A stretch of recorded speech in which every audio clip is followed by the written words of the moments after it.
Do you really want to put your financial future in the hands of some asshole with 16,500 165,000 bitcoins? You know, I don't.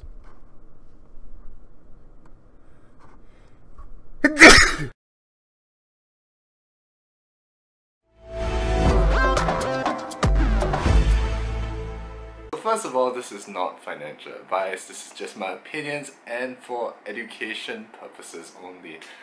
Do consult your own financial consultant, do your own research, market research, and check your technicals. So what's up, dudes, dads, and everybody in between? Welcome to my channel where my goal is to help 1,000 people manage $10,000. I am gonna start today's video by saying I am gonna stay out of cryptos for a little bit. The reason for that is very simple. We had a small rally, which I told you guys was kind of because of a short squeeze, and we can see that here. So this is the longs versus shorts in the Bitcoin. So there's a little bit of a short squeeze here, so that's why this price rally did make a little bit more sense. This price decline though that we saw last week, there's no real reason for it. In fact, if you look at that, Bitcoin suddenly drops below 8,008 for no reason, so we still haven't quite recovered from that. We're still, you know, this little bit of drop here. So of course we found out a day later that, you know, it is Mt. Gox skin. So Mt. Gox said that they are not going to be selling anymore till September, but you know, they didn't keep their word.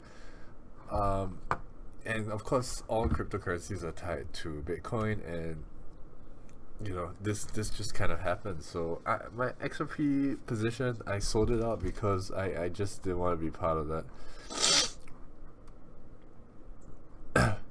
So that's kind of right here. I lost a little bit of money here, but I'm okay with this loss because to be honest, I didn't know how far I was going to drop. If I kept holding on to it, I would probably be at break even, but at that point in time, because this drop was so large, I just didn't want to be a part of it. So prices have felt a little bit more stable here, but again, because of this Mt. Gox thing, I'm going to stay out of it for a while. My fundamental value of XRP is about 68, so around here, and things have not really changed in terms of my thesis, so I can't value this higher. If it drops to like 50 cents, maybe I'll buy again. But yeah, I'm gonna stay out of Bitcoin. I'm gonna stay out of cryptos for a little bit, just until this Mt. Gox thing is resolved. It's just too irresponsible and too much. Do you really want to put your financial future in the hands of some asshole with 16,500 165,000 bitcoins? You know, I don't. Okay, so on to the watch list for this week. What do we have here? We have EURAUD, $CAD. Okay, $CAD. I'm gonna put these two together. Excuse me. EURAUD and Aussie dollar US. So in terms of my EURAUD kind of thesis, everything is, it's some of you recall I did make a little bit of money prior to this. Let's see. So I did make not this. Let's see if I can go back a little bit more. Okay, so for EURAUD, I did make a little bit of money here, 450. I just took advantage of this movement here to here. So I made 450. I sold out because I just didn't want to take the volatility and to reduce my risk of my portfolio. And it did indeed go back up, but it's now down to where it is. So net this position has given me about right now about $700 profit. But I have been holding on to the position for a bit of a long time, which is fine, to be honest. I don't mind. So I opened this in February and it's now May, so it's been a good 3 months. It's also a carry trade because, as you can see, I got a $70 refund. So this actually is $400, so because of the refunds from all this. Let's talk a little bit about why it's at this levels. I think mostly it's due to the weakness in the euro dollar, which I have kind of been hoping for a little while now.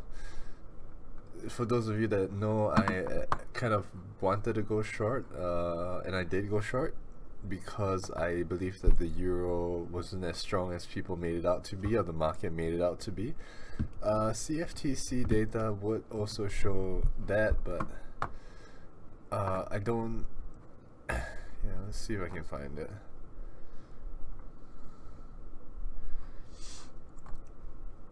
Yeah, so net longs are still pretty high, as you can see, but I do expect this to kind of come down quite a bit. So once this comes down, and I believe the prices will actually kind of dip quite a bit. So for my EURAUD position, I am looking at the Fibonacci's and a retracement probably to this level before I sell out. So this is 152,350 thereabouts. I believe what happened was the Italian elections resulted in this coalition with the 5-star movement and the 5-star movement and the Liga. So I also kind of expected that to happen, so that's why I have not also gone into my UniCredit position. So I've had this thesis for a little while, but I've not gone in because of this. So this has been kind of how it is at the moment. I'll continue to monitor this position, but right now I'm still looking at somewhere around here for take profit. So today is actually a good day. You can see this little gap down here. So okay, let's go on to what's next. Dollar CAD. So dollar CAD I sold out because I had no views on the inflation data last week. So even though I haven't been doing these videos, I've still been making sure I check my portfolio and all that. I had no views on the inflation data, and I was unfortunately wrong because it did spike. But I was okay taking that risk because, again, I have no views on inflation data. CPI data is not something I have to admit I wanted to take a position on.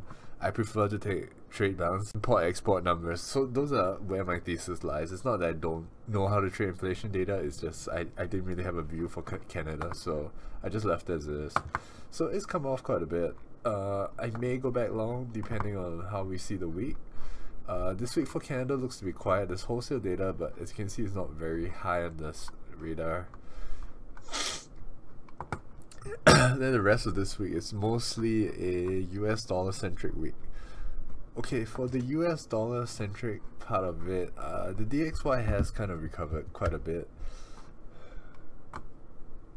So we have recovered quite a bit, but at these 93 levels, I am not sure if I want to go long anymore, because the reason why we got here is because of the US yields and interest rates and all that. So here I can show you 10-year interest rates, treasury yield, CNBC.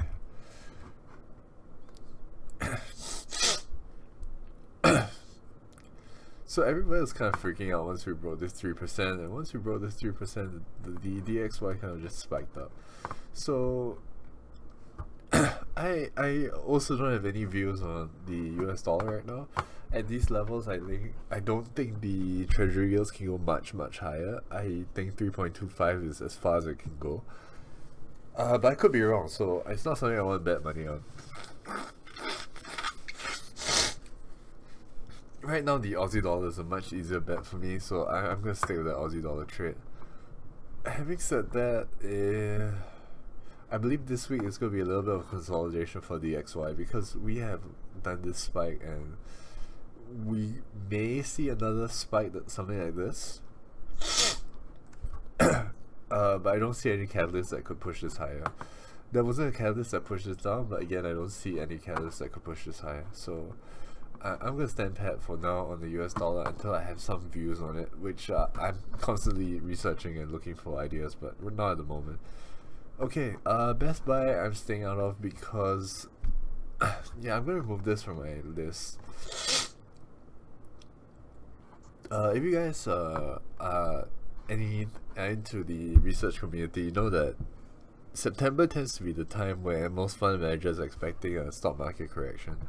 So to protect against that, what hedge funds will only do is buy like put options or something like that, just to mitigate the risk. But we don't have any instruments like that on eToro unless you buy the VIX. But again, buying the VIX is a little bit dangerous because of the contango effect. So because I can't measure that risk, I am gonna stay out of this for a little while as well. Yeah, and I'm gonna remove Best Buy from my watch list. I am adding, however,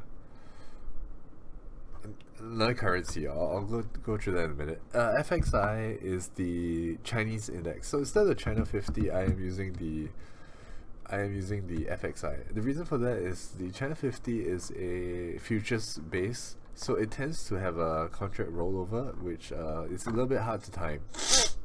FXI is an ETF, so it doesn't have this same roll effect, which is much easier for me to manage over the long-term basis. So it's easier for me to hold for a longer period of time. So I'm gonna hold on to FXI instead of the China 50, which I know does actually provide some leverage and it's pretty much free, but timing this China 50 has been amazingly difficult. So I'm gonna stay out. I'm gonna just hold on to this ETF for a little bit. Yeah, I'm just gonna hold on to ETF for a little bit and see how we go. Okay, so what's next?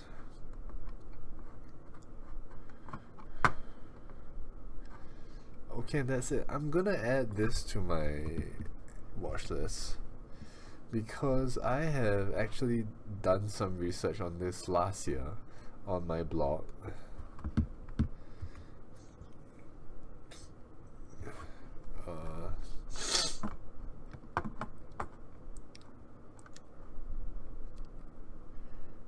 I have no idea when it was. It was quite some time ago. Okay, wow, it's really long ago.